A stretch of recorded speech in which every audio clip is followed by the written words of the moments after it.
question that we get a lot in the comment sections and people are wondering is what happens, and you've kind of mentioned this, what happens to the nearly 2 million Gaza civilians? There's been talks about them being moved to Egypt, to Jordan, to other countries. And then there's maybe a confusion. Does that mean temporarily until this thing is built in Gaza?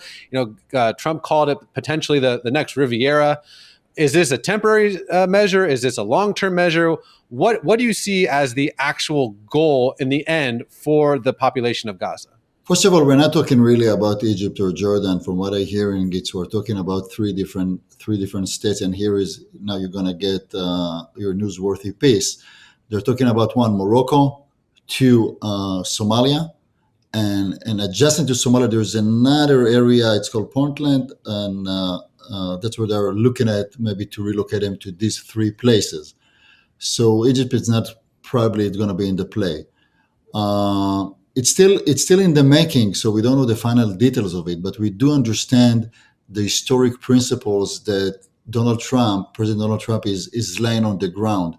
There is a real realignment here of the Middle East, what's happening in the last year. So we see that what's going on in Iran, we see what's going on in Syria, we see what's going on in Lebanon, and with Yemen, and now with Gaza. So the president come with a really different approach. It's the first time that the American president says, in a very strong terms, if you attack a democratic nation as Israel, and you think that you're gonna continue to hold this land in order to create another attack on Israel, I'm going to